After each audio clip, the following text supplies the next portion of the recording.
Hi friends, బాగున్నారండి? నేను బాగున్నాను. ఇప్పుడు నేను చేయబోయే వంట కాకరకాయ ఫ్రై అండి. ఇది చూడండి, కాకరకాయలు ఉడకబెట్టుకున్న కాకరకాయలండి. వీటికి ఘాటు పెట్టి దీంట్లోకి కొంచెం అంత పెరుగు, ఒక నిమ్మకాయ చెక్క పిండాను దీంట్లో.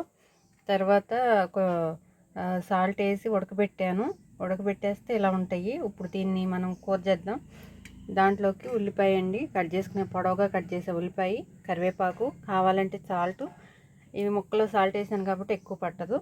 ఇదేమో ఎండుమిర్చి పౌడర్ అండి. ఇది ఎల్లుల్లిపాయ జీలకర్ర వేసి ఎండుమిర్చితో ఇలా పట్టుకుంటాం మేము. ఇది ఇప్పుడు ఈ కాయలు ఘాటు పెట్టుకున్నాం కదా, ఈ ఘాటుల్లో ఆ కారాన్ని పెట్టాలి మనం. అయితే నేను ఆయిల్ పెట్టుకున్నా చూడండి. ఇక్కడ స్టవ్ వెలిగించి ఇప్పుడు మనం దీన్ని తాలింపు వేసుకుందాం. ఆవాలు, జీలకర్ర, పసుపు వేస్తాను, ఉల్లిపాయ ముక్కలు.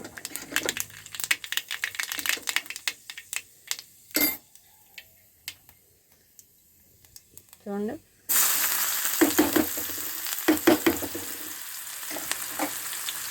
ఉల్లిపాయ వేసాను. ఇప్పుడు మనం ఈ కారాన్ని ఇప్పుడు ఉన్న ఇలా కాకరకాయ ఘాటు పెట్టుకున్నాం కదా, ఈ ఘాటులోకి ఈ కారాన్ని కాకరకాయ దాంట్లో నింపాలి. ఇలా అన్నిట్లో పెట్టేసుకుందాం. ఇంతలో ఉల్లిపాయ వేగిద్దండి. ఈ కూర అయితే చాలా బాగుంటుంది ఫ్రెండ్స్. ఒకసారి నా వీడియో చూడండి, లైక్ చేయండి, షేర్ చేయండి, సబ్స్క్రైబ్ చేయండి ఫ్రెండ్స్ ప్లీజ్. చూడండి, కాకరకాయ కూర అయితే చాలా బాగుంటుందండి. ఫ్రై అయితే ఇది మా ఇంట్లో మా అమ్మ చేసేది చాలా బాగుంటుంది. అందుకే నేను ఇది చేస్తూ ఉంటాను. మా ఇంట్లో చేసుకునే వంటలేనండి, అందుకే మీకు చూపిస్తున్నాను. ఇది చూడండి ఫ్రెండ్స్, నేనైతే కారం ఈ ఘాటుల్లో కాకరకాయకి పెట్టుకున్న ఘాటుల్లో పెట్టేశాను. ఈ కారంలో కూడా సాల్ట్ వేసానండి. చూసుకున్నాం మనం సరిపోతుందో లేదనేది. ఎందుకంటే ఈ ఉడకబెట్టేటప్పుడు కూడా వేసాం కదా మనం ఉప్పు.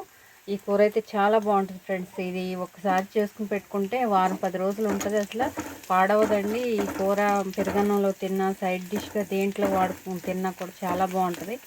మా ఇంట్లో మా అమ్మగారు చేసి పెట్టేది, వారం 10 రోజులు ఉండేది. అసలు ఆ కూర తిన్నా కొందుకు తినాలనిపించేది. కాకరకాయ అంటే చాలామందికి ఇష్టం ఉండదండి, కానీ ఇలా ట్రై చేయండి. ఎవరు తిన్నోళ్ళు కూడా మళ్ళీ తింటారు ఈ కూరని అయితే. చూడండి, ఇక్కడ ఉల్లిపాయ అయితే ఏగుతుంది మంచిగా.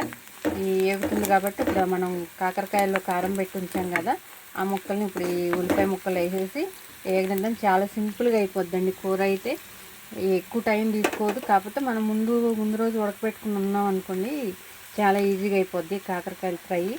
చక్కగా ఒక్కొక్క కాయలను వేసేసుకుంటే ఒక 5 నిమిషాల్లో వేగిపోతాయండి మంచిగా నీట్గా.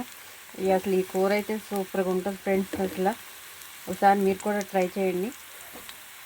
ఇలా ఒక్కొక్కటి వేసేసుకుంటే ఆ ఘాట్లో పెట్టిన కారం, ఉప్పు, మనం కొంచెం పెరుగు, నిమ్మకాయ కూడా వేసి ఉడకబెట్టాం కాబట్టి చేదే అనిపించదు. అసలు కాకరకాయ తిన్నాం అనే ఫీలింగే రాదండి.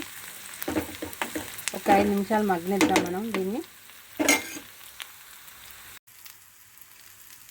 ఇదిగో ఫ్రెండ్స్, కూర అయితే రెడీ అయిపోయింది. కాకరకాయ ఫ్రై కూర అయితే అయిపోయిందండి. చూడండి ఎంత బాగుందో. ఉల్లిపాయ ఇలా వేగాలండి, ఇలా వేగితేనే బాగుంటుంది ఈ కూర. కాకరకాయ చూడండి ఎంత బాగా ఉడికిపోయింది. ముందే ఉడికింది కదా, ఇప్పుడు మనం కారం పెట్టామేమో మంచిగా వేగింది. ఇలా ఉంటుందండి చక్కగా పట్టుకు తినడానికి. ఇది పెరుగన్నం కానీ గోంగూర పచ్చడిలో కానీ సూపర్గా ఉంటుంది ఫ్రెండ్స్. ఒకసారి మీరు కూడా ట్రై చేయండి. వేడివేడిగా ఉంది, ఇప్పుడే రెడీ అయిపోయింది. మా ఇంట్లో చేసుకున్న కాకరకాయ కూర అండి. ఇది చాలా బాగుంటుంది. ఒకసారి తిన్నారంటే మళ్ళీ వదలరు మీరు కూడా ఒకసారి ట్రై చేయండి. ఈ విధంగా నేను చెప్పిన విధంగా ట్రై చేయండి, వండి చూడండి.